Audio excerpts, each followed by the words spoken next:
जल्दी जल्दी थोड़ा फटाफट बेटा। तो इसमें क्या होता है बेटा, गैस्ट्रोला में मॉर्फोजेनेटिक मूवमेंट होता है या सेल्स का रीअरेंजमेंट होता है। और रीअरेंजमेंट होने की, yes good morning to all of you. सुलाना नहीं है अंकित मुझे, हमें आपको जगाना है, हमें भी जगाओ और आप खुद जगते रहो, ठीक है। इसलिए don't say the good evening और good afternoon, and I have to tell the good morning to all of you, ठीक है। जल्दी जल्दी सारे लोग जुड़ जाओ बेटा। तो होता क्या है बेटा, गैस्ट्रोला में मॉर्फोजेनेटिक मूवमेंट होता है सेल का, यानी सेल अपना रूप चेंज करेंगी और मूव करेंगी, शिफ्ट होंगी इधर उधर।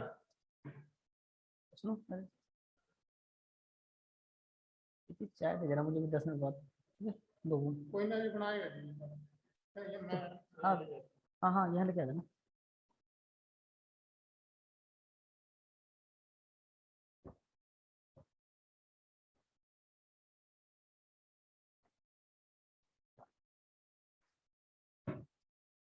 तो सेल का मॉर्फोजेनेटिक मूवमेंट होगा बेटा।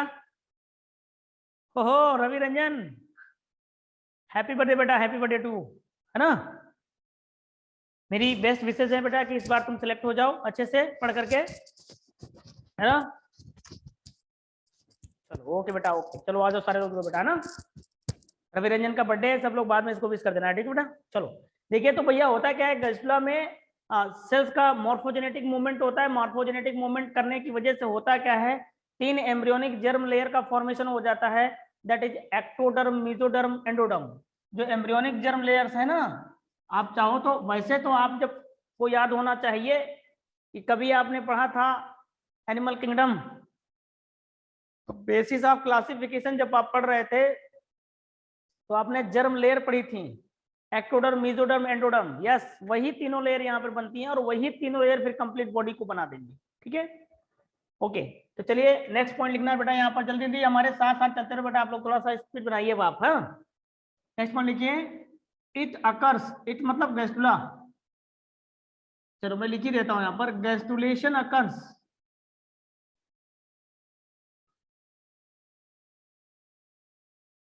इन मैनी स्टेप्स, ठीक है बेटा। सबसे पहला point, formation of embryonic disc.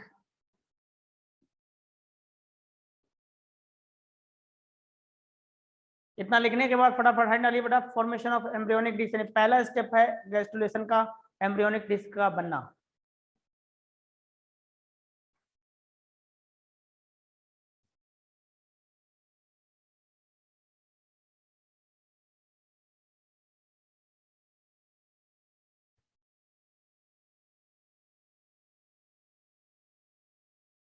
Note कर लिया बेटा, जल्दी जल्दी बताइए। Yes sir, very good. चलो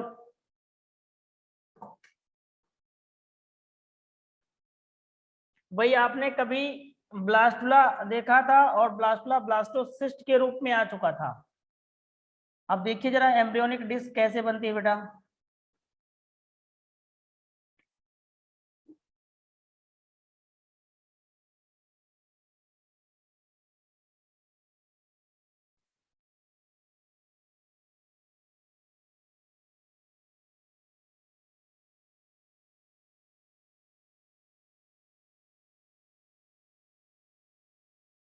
आपके पास बेटा अब 4 कलर होने चाहिए, ध्यान रखना, blue, black, red and green.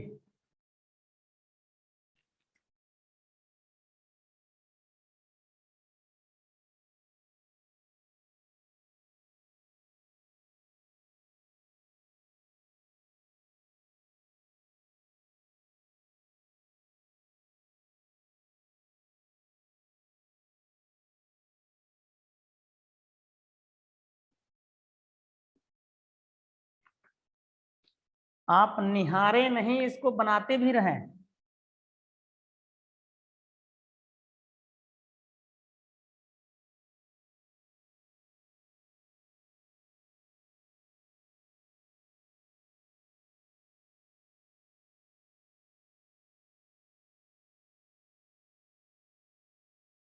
बनाइए बेटा फटाफट। और आपको पता है ये क्या है, ब्लास्टोसिल, और ये क्या था, इनर सेल मास या एम्ब्रियोनिक नॉब। ओके भाई, ये तो ट्रोफोब्लास्ट लेयर है, ट्रोफोब्लास्ट लेयर। ये है इपीब्लास्ट, ये है हाइपोब्लास्ट। इन दोनों का बनना ही क्या है, ये यही क्या कहलाता है, एम्ब्रियोनिक डिस्क। नोट करो जल्दी बेटा फटाफट। और ये क्या है, ब्लास्टोसील। आप डायग्राम बना दीजिए, फिर एक्सप्लेन करता हूं मैं इसको, जल्दी बनाइए।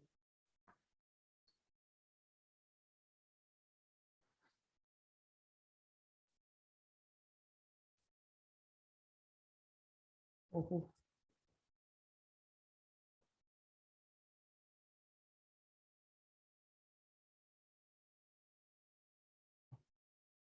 एक सेकंड बेटा, एक सेकंड, रिकॉर्डिंग चल रही है ना।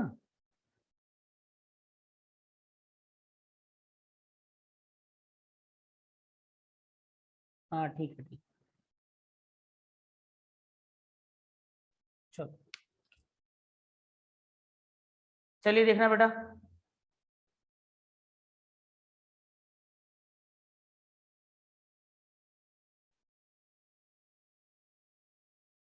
हो गया,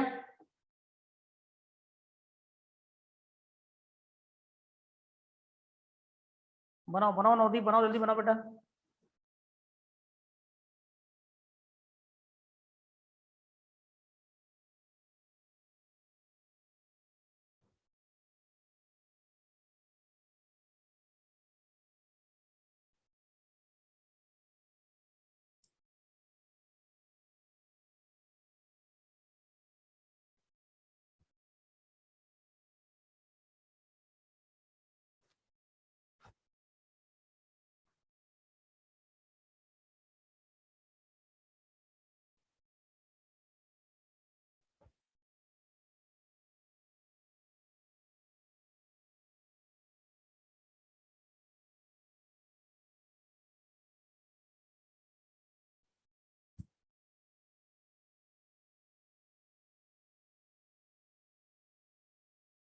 चलिए समझिए बेटा, तो आपने कहा कि सर बेटा जो गैस्ट्रुला होता है, गैस्ट्रुला में क्या होता है, मार्फोजेनेटिक मूवमेंट होता है सेल का, जिसकी वजह से 3 जर्म लेयर बन जाती है। एक embryonic germ layer, that is ectoderm, mesoderm, endoderm.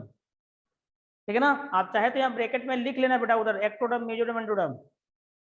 अब जो गैस्ट्रुला होता है वो कई स्टेप में होता है। सबसे पहला स्टेप है फॉर्मेशन ऑफ एम्ब्रियोनिक डिस्क। आपने देख रखा था बेटा, जब ब्लास्टोसिस्ट स्टेज बनी थी तो इनर सेल जो सेल थी, इनर सेंट्रल सेल, वो एक पोल पे शिफ्ट हो जाते हैं, जिससे बनता है इनर सेल मास।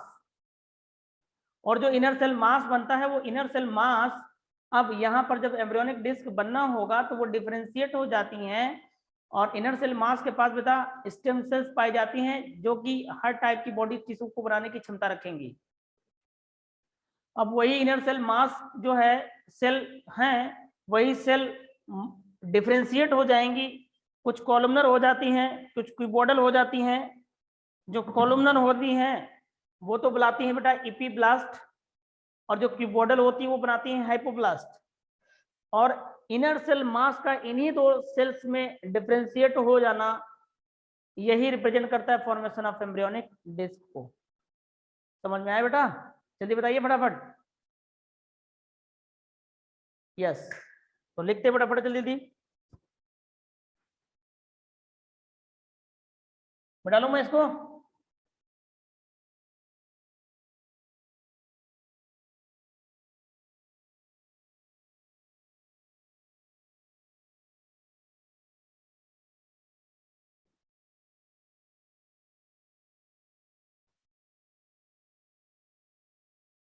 चलिए इसमें लिखना है बेटा आपको, एम्ब्रियोनिक डिस्क में ही पॉइंट लिखना है, embryonic disc,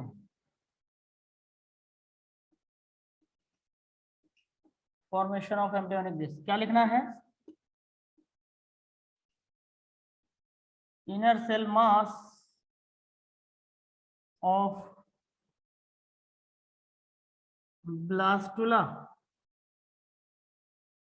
inner cell mass of blastula have stem cells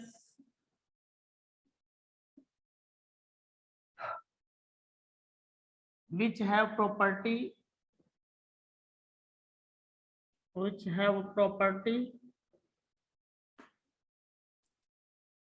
to form all types of body cells। ठीक है ना बेटा?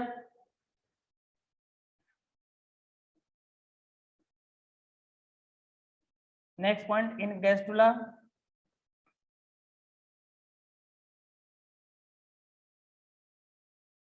या हमने लिखा जरूर ब्लास्टुला है, इनर सेल मास ब्लास्टुला है ना, तो वहां पे है वही आप डिफरेंशिएट होकर के बनाए एम्ब्रियोनिक डिस्क। ठीक है, in gastrula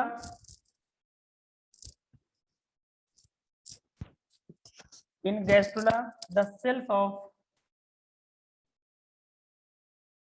inner cell mass,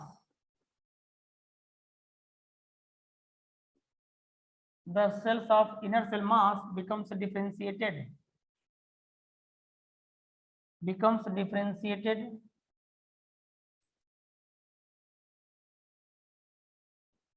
and forms columnar epiblast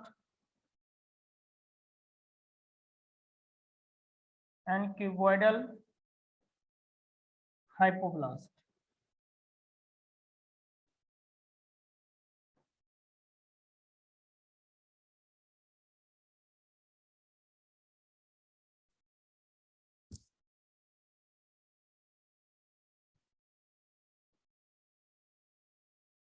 which represent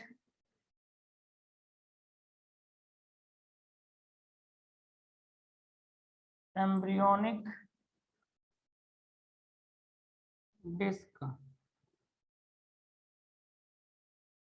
note कर लो भाई।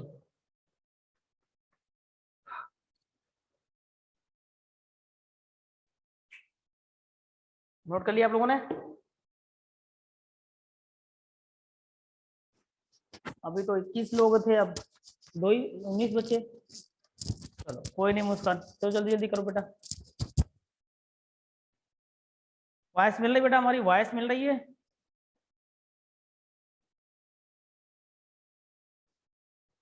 चलो वेरी गुड।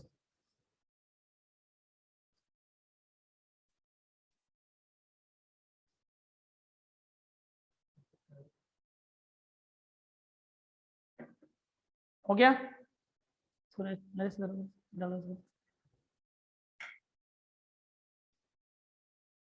चलो सर आज रवि का बर्थडे है। हाँ हाँ yes yes yes sir, no उसको विश कर दिया मैंने। ठीक है बेटा, कुछ लोग क्लास बीच में ही लेफ्ट कर देते, लेफ्ट मत किया करिए वरना फिर कॉन्सेप्ट आपका बिगड़ जाएगा।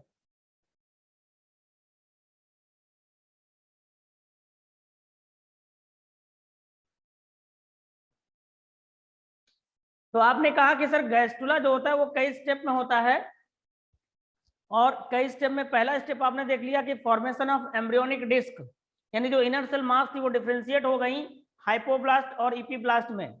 हाइपोब्लास्ट जो है वो कॉलमनर सेल है और इपीब्लास्ट क्यूबोइडल है। तो हाइपोब्लास्ट और इपीब्लास्ट का बनना ही एम्ब्रियोनिक डिस्क को रिप्रेजेंट करता है, यानी एम्ब्रियोनिक डिस्क बन गया। दूसरा स्टेप इसका आता है, वो दिखाने जा रहा हूं मैं आपको।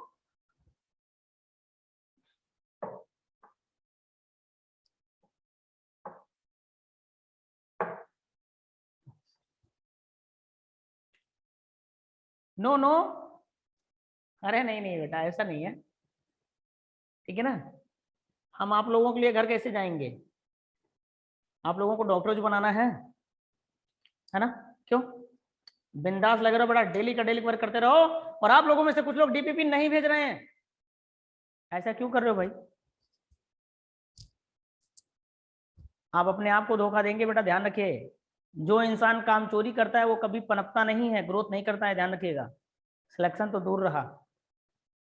You if you have to select, तो हमने जो आपको प्रोसेस बता रखा है उस प्रोसेस से कोई भी कंजूसी नहीं चलेगी, ठीक है। डेली का डेली डीपीपी आप लोग करिए, समझ गया ना। चलिए दूसरा डालिए स्टेप। कुछ लोग डीपीपी डालते हैं, कुछ लोग डालते ही नहीं, जैसे उनको लगता है कि बोला ही नहीं गया। फरमाओ, आराम फरमाओ, बाद में रिजल्ट दिखेगा तो आपको खुद ब खुद आप देखेंगे अपनी नजरों के सामने। यस, दूसरा स्टेप है बेटा फॉर्मेशन ऑफ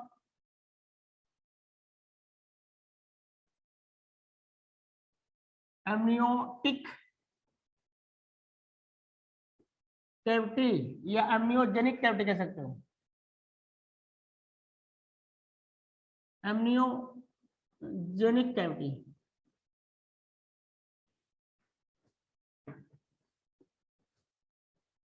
ठीक है।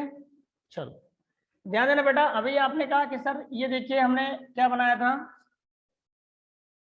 एम्ब्रियोनिक डिस्क को।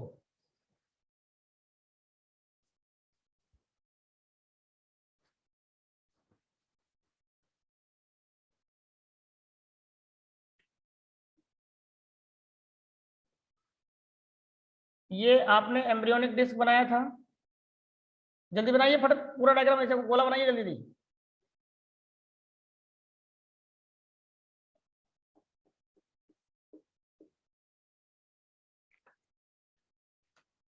और आपने इपीब्लास्ट बनाया हुआ है,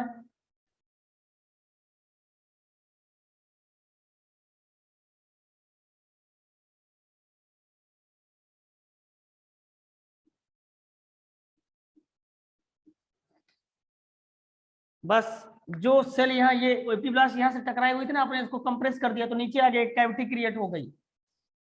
बना लो फटाफट diagram.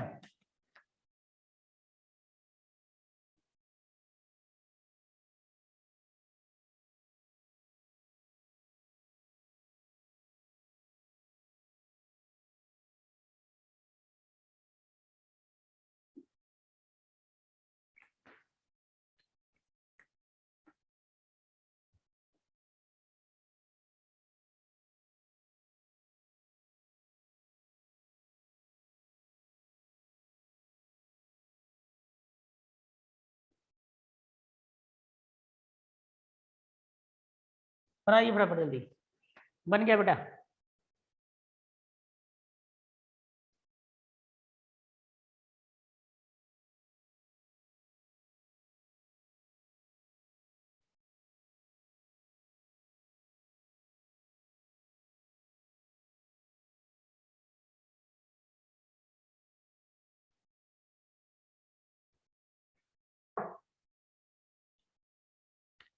This is the amniotic cavity, ठीक है ना बेटा, एमनियोटिक कैविटी। और आप ये जानते हो ये क्या है, इपीब्लास्ट है, ये क्या है, हाइपोब्लास्ट, ठीक है। और ये जो सेल है ये कौन सी है, एमनियोजेनिक सेल्स।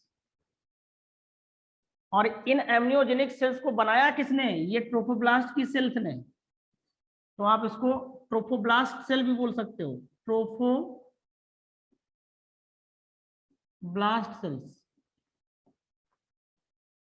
बनाओ बेटा, बन गया, बस हो गया। तो यही इपीब्लास्ट क्या करेंगे, थोड़ा सा कंप्रेस हो जाएंगी इनके इपीब्लास्ट, तो ट्रोफोब्लास्ट और इपीब्लास्ट के बीच कैविटी क्रिएट हो जाएगी, और इसी कैविटी को बोलते हैं एमनियोटिक कैविटी। जब कैविटी क्रिएट होगी तो उसी दौरान जो ट्रोफोब्लास्ट की सेल्स हैं वो 2 से 3 लेयर की हो जाती हैं, क्योंकि एमनियोटिक कैविटी में ये पाई जाती हैं ट्रोफोब्लास्ट, और इसलिए इनको आप एमनियोजेनिक सेल्स भी बोलना शुरू कर देते हो। 1 2 3, तो 2 से 3 लेयर की पाई जाती है, छत जो है वो ट्रोफोब्लास्ट या एमनियोजेनिक सेल्स के द्वारा बनाया जाएगा इस कैविटी की, और जो फ्लोर है वो इपीब्लास्ट के द्वारा बनाया जाएगा, ठीक है। Please note down first.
हो गया बेटा?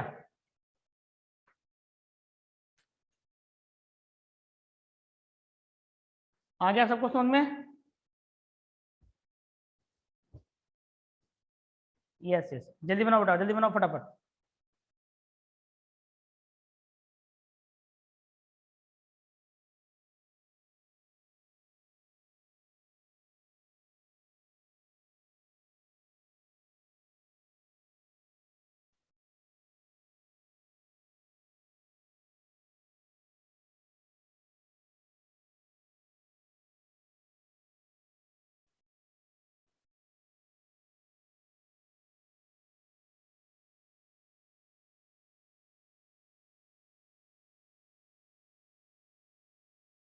सभी को, ओके बेटा? चलो देखो अच्छा, तो आप समझ भी गए होंगे कि जो ईपी ब्लास्ट सेल है वो थोड़ा डिप्रेस हो जाती है, कैविटी क्रिएट हो जाती है, आप इसे बोलते हो फॉर्मेशन ऑफ एमनियोटिक कैविटी या amniogenic sales, sorry amniogenic cavity. ये दूसरा स्टेप होता है गैस्ट्रुलेशन का। ओके ओके ओके, साइड हो गया, मैं मिटा लूं क्या बेटा? Please tell fast. ओके, तीसरा स्टेप लिखेंगे बेटा।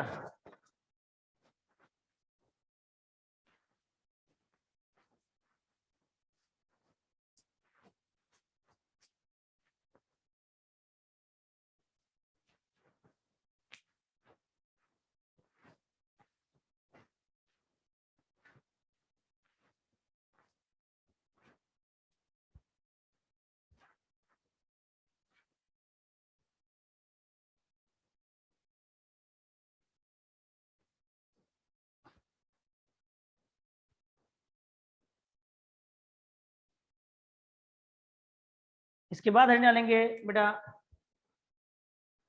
नेक्स्ट, तीसरा, formation of extra embryonic, formation of extra embryonic endoderm and primary yolk sac। First degree पढ़ दो ना, पढ़ने लगना आप इसको, प्राइमरी पढ़ना है अब, ठीक है?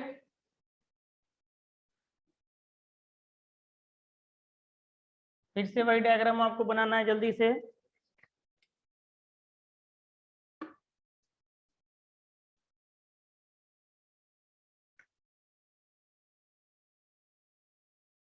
आप जानते हो बेटा, जब तक ब्लास्टोला स्टेज रहेगी तब तक साइज बढ़ेगा नहीं, भले ही आप घटा बढ़ा के डायग्राम बना लेंगे, लेकिन आप याद रखेंगे।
बना लीजिए बेटा फटाफट।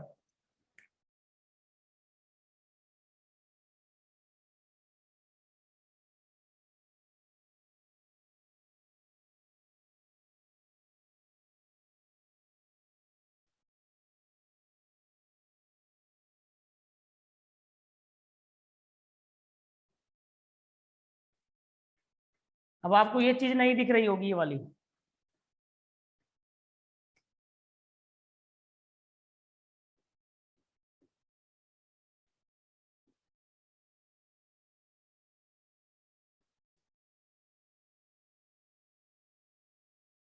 अभी एक्स्ट्रा एम्ब्रियोनिक एंडोडर्म आ रही है, अभी एम्ब्रियोनिक एंडोडर्म नहीं बन रही है। यही बाद में एपिब्लास्ट और हाइपोब्लास्ट ही कंप्लीट एम्ब्रियो को बनाएंगी। डायग्राम नोट करो फटाफट बेटा।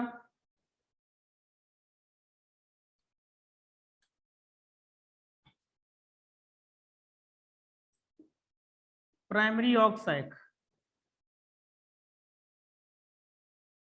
बनाइए।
नोट कर लो बेटा।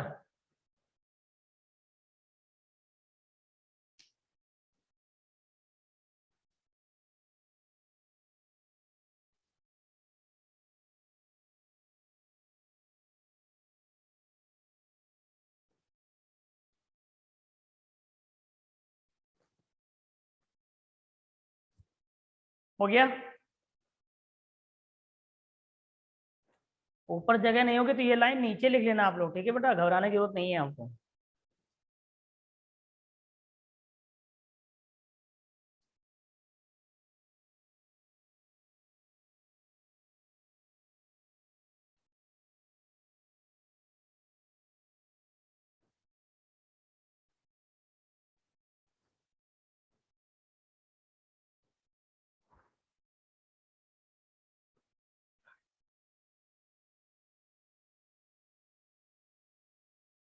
डन। तो देखो बेटा, तो होता क्या है, आप कह रहे हो sir formation of extra embryonic endoderm and primary oxide. तो ये जो हाइपोब्लास्ट सेल है बेटा, ये हाइपोब्लास्ट सेल यहाँ से एक कोने से डिवाइड होना शुरू होती है और ये एक पूरी सी लेयर से बन जाती है ऐसे।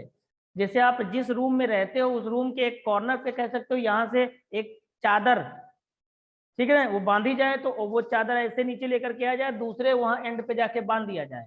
तो ये आपका जो रूम का स्पेस है बेटा, ये दो पार्ट में डिवाइडेड नहीं हो जाएगा, एक ये नीचे वाला पोर्शन और एक ये ऊपर, ये चादर के जस्ट ऊपर वाला। लेकिन चूंकि आप सेक्शन काट के देख रहे हो ना इसको, डेवलपमेंट अंदर की चीजें तभी तो देख पाएंगे आप, समझा। तो भैया होगा क्या कि यानी ये जो हमने यहाँ पर एक सेल लेयर दिख रही है आपको, ये ऐसे सामने से लग रहा है कि एक एक सेल है, नहीं, एक सेल्ड लेयर है बेसिकली ऐसे पूरा। तो लेयर बनने से होता क्या कि जो ये कैविटी है, ये वाली ब्लास्टोसिल जो थी वो दो पार्ट में डिवाइडेड हो गई, एक ऊपर वाली और एक नीचे वाली। तो ये जो एंडोडर्म के अंदर से बंध गई ना, ये तो ये जो स्पेस बनेगा यही कहलाता है प्राइमरी ऑक्साइड, ठीक है ना बेटा। और ये क्या बन गई, एंडोडर्म। समझ में आ गया, बोलो भाई। चलो, तो ये आपने लिख भी लिया वो। चलो उसके बाद नेक्स्ट स्टेप लिखेंगे बेटा, ठीक है। चौथा स्टेप बता लूं क्या, जल्दी बताओ।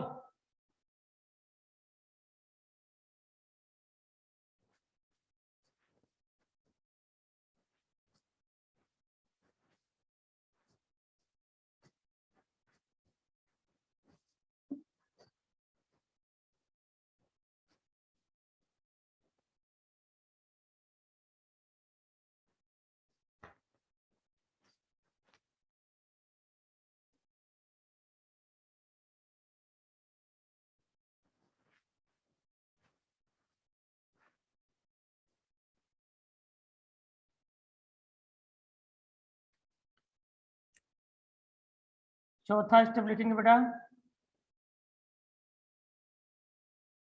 Formation of extra embryonic mesoderm and coelom.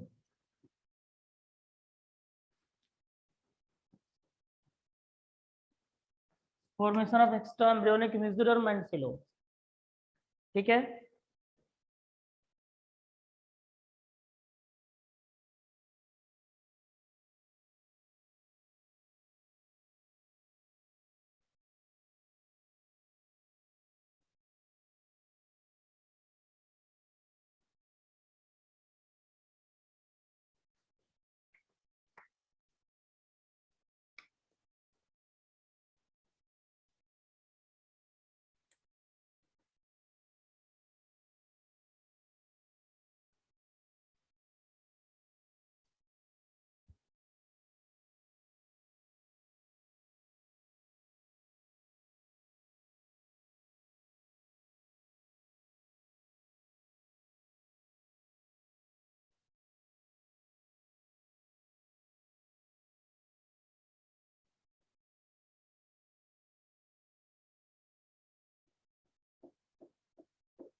Diagram बनाओ बेटा फटाफट आप लोग।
समझे?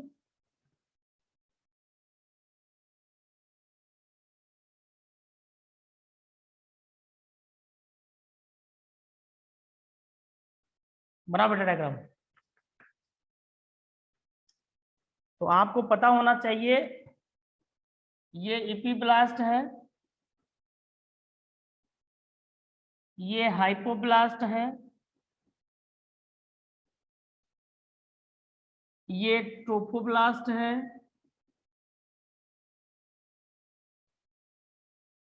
ये यॉर्क सैक है, लेकिन कौन सा वाला? प्राइमरी, ठीक है ना। अब हम इसको प्राइमरी बोलेंगे नहीं, ठीक है, तो इसीलिए इसको लिखा नहीं रहा मैं। ये अब सेकेंडरी में कन्वर्ट होने लग जाएगा। और ये है एमनियोटिक कैविटी, एमनियोटिक कैविटी, ठीक है।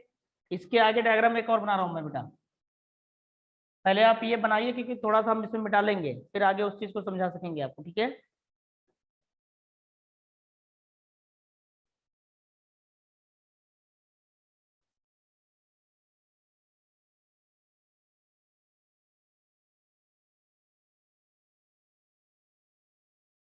कौन पेन चला गया ऑफिस में? कौन कौन?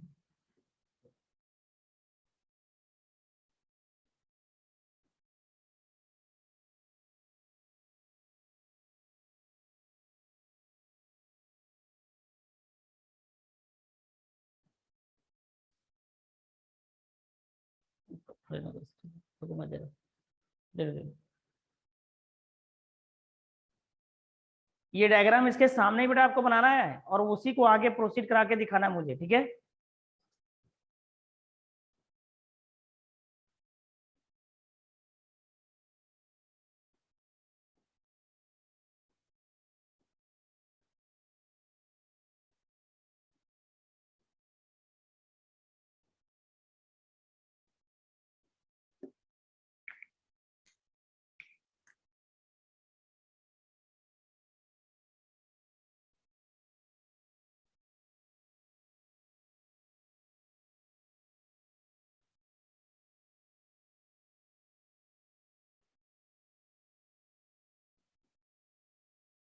बताओ पेंसिल पूछना मुझे।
यस, ये देखिए सीलोम यहाँ पे क्रिएट होने लगी।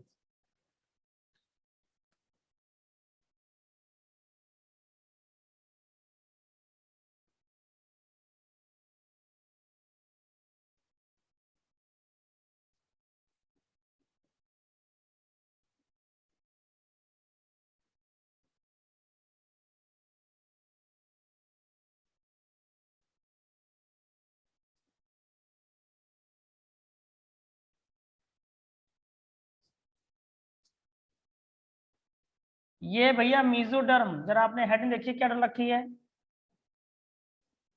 Formation of extra embryonic mesoderm, और क्या लिखा सीलोम, वो आपके सामने।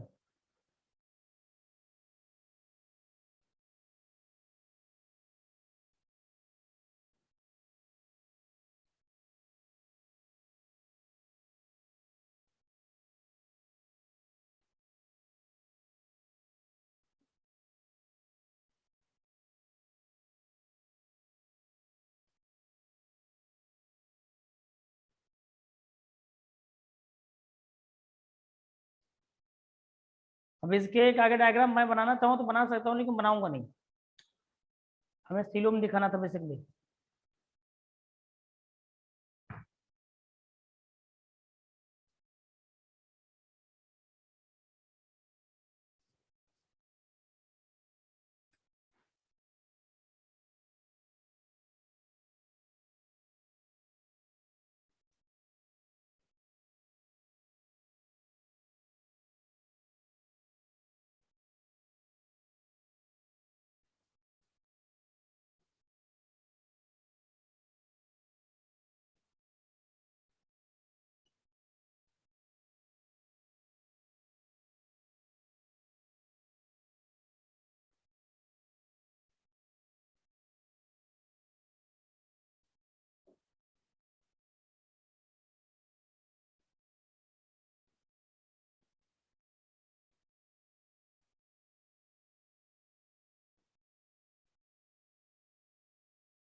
दिख रहा होगा सारा दिख रहा है यार, क्या बात है।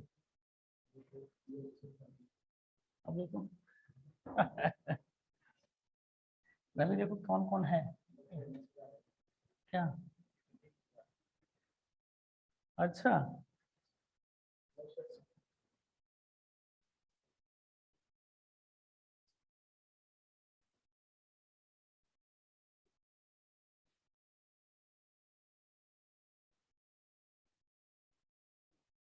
क्या भैया दिख नहीं रहा है क्या आप लोगों को? क्यों धुरंधरों?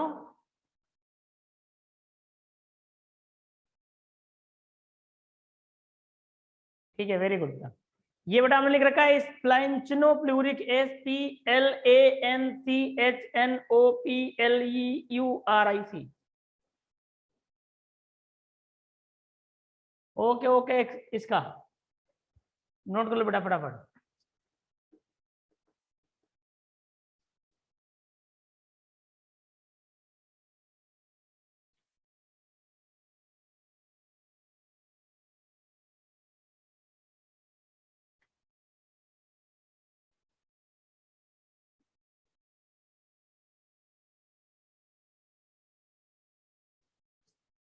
सेकेंडरी ऑक्साइड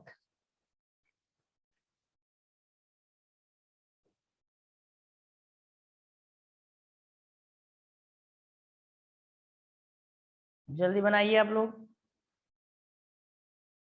आज तुम लोग गालियां बहुत दे रहे होगे मुझे, क्यों? जैसे डायग्राम बनवा बनवा के तो हमारी हालत खराब कर दे रहा है, ऐसा है क्या?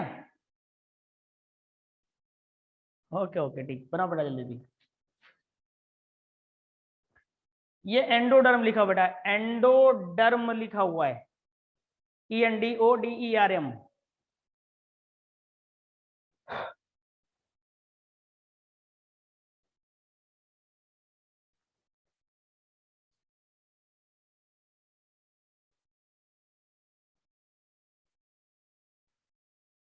हो गया सभी का? देखो बेटा, तो आपने कहा sir formation of extra embryonic mesoderm and coelom, तो ये जो आपकी ट्रोफोप्लास्ट सेल है ये, हाँ जल्दी कर नवदीप।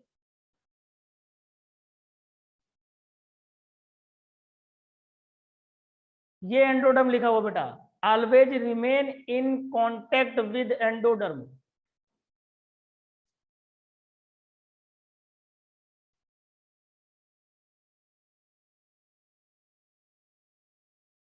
चलिए देखिए, अच्छा सुनिए ध्यान से, आपने हेडिंग डाल रखी बेटा formation of extra embryonic endoderm sorry mesoderm and coelom.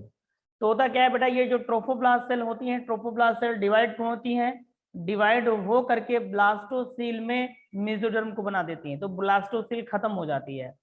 तो ये देखिए बेटा, ये जो बन रहा है, ठीक है, ये जो सेल है दिस इज द मेसोडर्म। अब इसी मेसोडर्म में क्या होगी, स्प्लिटिंग होती है, ये यहाँ से फटेगी इस तरीके से, तो ऐसे फटेगी, सेल्स का रीअरेंजमेंट होगा, कुछ सेल्स बाहर की तरफ शिफ्ट हो जाएंगी, कुछ अंदर की तरफ शिफ्ट हो जाएंगी, तो मेसोडर्म दो पार्ट में डिफरेंशिएट हो जाती है। ये देखिए बाहर तरफ वाली और अंदर तरफ वाली।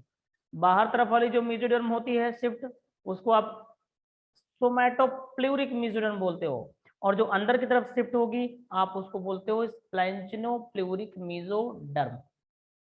स्प्लैंचनोप्लूरिक mesoderm always remain in contact with the endoderm. Clear हुआ बेटा? आप जरा ध्यान दीजिए, जब यहाँ पर ये सीलोम डेवलप होता है, अभी आगे वाला स्ट्रक्चर में दिखाऊंगा बेटा मैं, जब सीलोम डेवलप होता है तो ये सीलोम बढ़ने लग जाता है, आगे तक बढ़ता ही जाता है।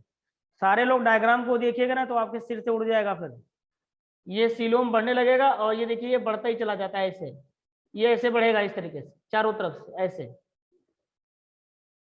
ऐसे, ये देखिए ऐसे,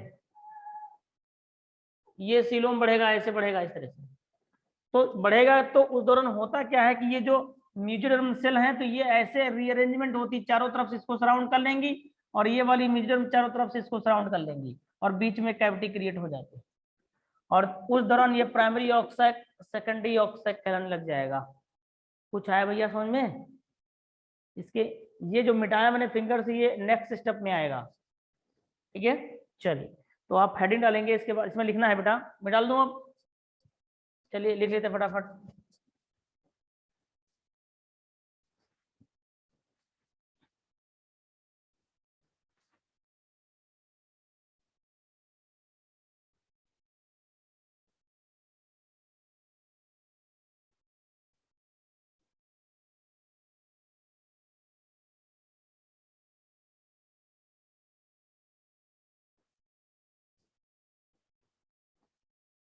चलिए देखना बेटा, तो इसमें लिखना है आपको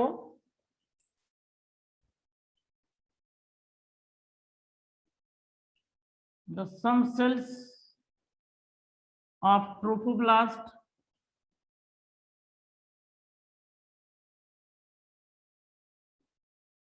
becomes differentiate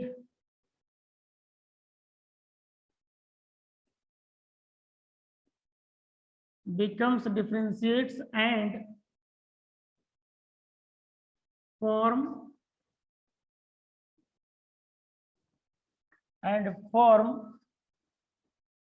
mesoderm after division। ठीक है ना बेटा, मेसोडर्म जो कौन सी एक्स्ट्रा एम्ब्रियोनिक है, ध्यान रखिएगा। अभी एम्ब्रियो की बात नहीं, एम्ब्रियो से हट के, इसलिए बोला जाता है extra embryonic mesoderm. Next point, splitting occurs in mesoderm and the formation of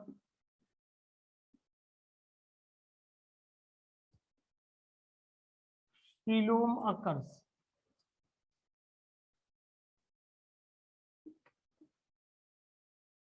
बना लो बेटा डायग्राम, पड़ा सॉरी नोट कर लो पॉइंट।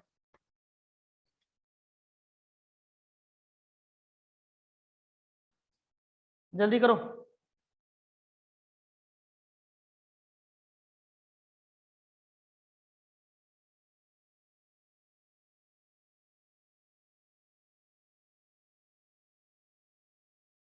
हो गया बेटा। अब मैंने कहा था ना, इसीलिए जिसका लेक्चर ये मिस होता तो आगे स्टेप सीख ही नहीं पाता था। ये देखिए स्टेप बाय स्टेप चीजें आ रही। नवदीप जल्दी कर बेटा, तो क्यों लेट लगता है भाई? स्लो काम करता है क्या नवदीप? आप लोग डीपीपी क्यों नहीं डाल रहे भाई? डीपीपी नहीं किया क्या आप लोगों ने? जल्दी बताइए।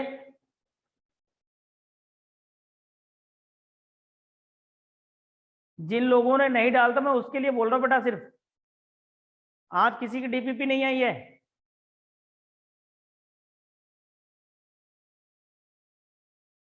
क्यों भाई डीपीपी क्यों नहीं कर रहे हो आप लोग भाई? शाम को सारी डीपीपी सारे लोग करके मुझे भेजना है नंबर अपने।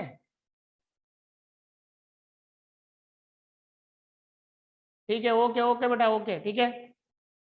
चलिए, सारे लोगों को डीपीपी करना है बेटा। आपको वो फॉर्मेट पता ही है। 10 मिनट में 10 क्वेश्चन केमिस्ट्री, 10 मिनट में 10 क्वेश्चन फिजिक्स, 5 मिनट में 20 क्वेश्चन जूलॉजी, 5 मिनट में 20 क्वेश्चन बॉटनी। करने की कोशिश करिए, देखिए हो कितना पाता है। जब टेस्ट होगा वो आपका आधे घंटे के अंदर। चलिए, तो नेक्स्ट स्टेप लिखेंगे बेटा, formation of secondary York side.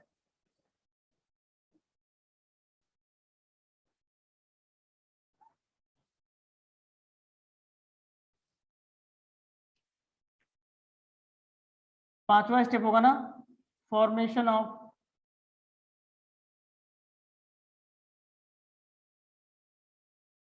Secondary York sac।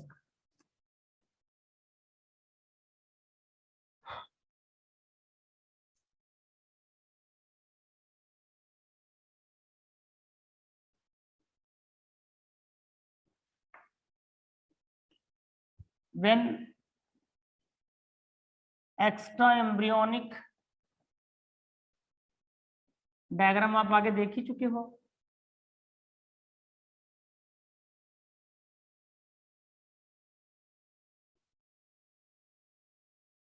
Endoderm is lined by, when extra embryonic endoderm is lined by mesoderm, the primary yolk sac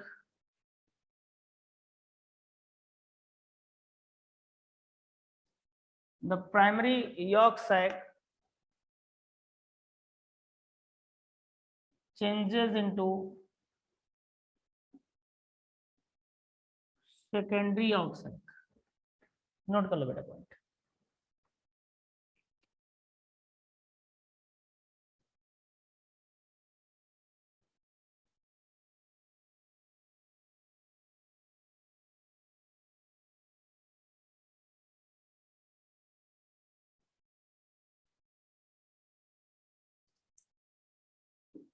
ठीक है ना बेटा।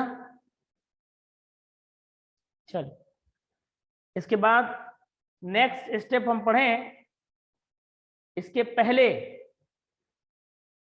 हमको एक पॉइंट पढ़ना होगा नोट का। ठीक है, मिटा लूं क्या बेटा?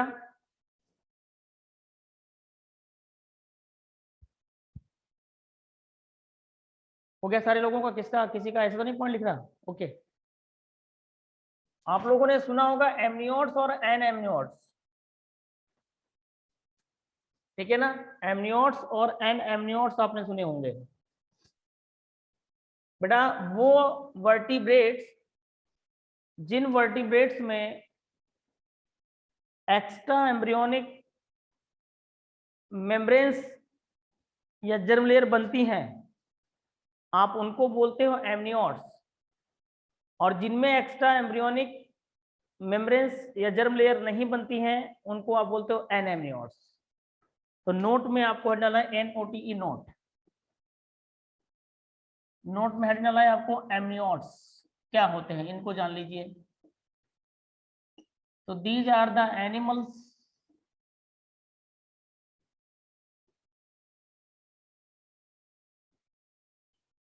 ये जो ट्रोफोप्लास्ट भी आप देख रहे थे ना, वही एक्टोडर्म बना देगी। तो एक्टोडर्म, मेसोडर्म, एंडोडर्म तीनों बन तो गई। तो these are the animals in which extra embryonic germ layers are present।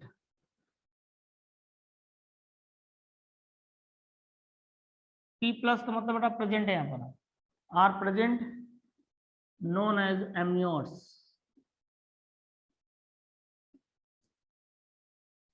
और वो कौन से एनिमल है जहां पर एक्स्ट्रा एम्ब्रियोनिक जर्म लेयर बनती हैं?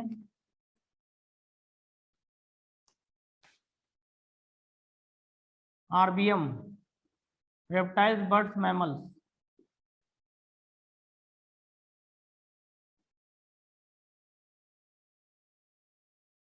ये एनिमल है जिनका एम्ब्रियोनिक डेवलपमेंट जब होता है तो एक्स्ट्रा एम्ब्रियोनिक जर्म लेयर बनती है। Note number 1, note number 2।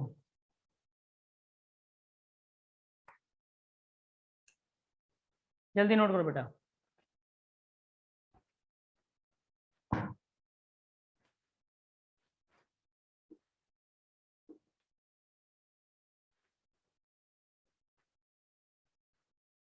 Very good.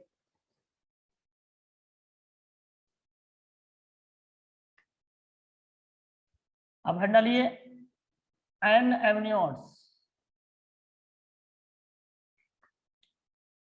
अब आप हेड डालना है आपको एन एमनियोट्स।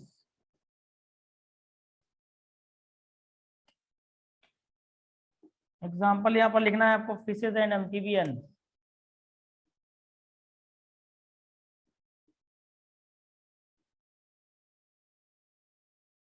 आप अपने टेस्ट की प्रॉपर तैयारी करिए बेटा। नेक्स्ट टेस्ट जो भी होने वाला धुआंधार उसमें होना चाहिए, पूरा ह्यूमन रिप्रोडक्शन आएगा। ठीक है, टेस्ट सिलेबस शायद आपके ग्रुप में शेयर किया जा चुका है। These are the animals in which extra embryonic germ layers are absent।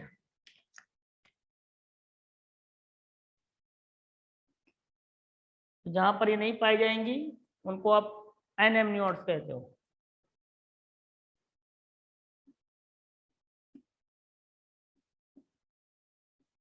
Note कर लीजिए, ये लिख लीजिए, फिशेस और एम्फीबियंस एनेमनियोट्स होते हैं। इसके आगे पढ़ेंगे बेटा हम लोग नेक्स्ट लेक्चर पर। ठीक है, इसके आगे फीटल मेम्ब्रेन आएगा। कोई भी गैप नहीं कर बेटा, अगर गैप करोगे तो आपके समझ में नहीं आएगा, ध्यान रखना।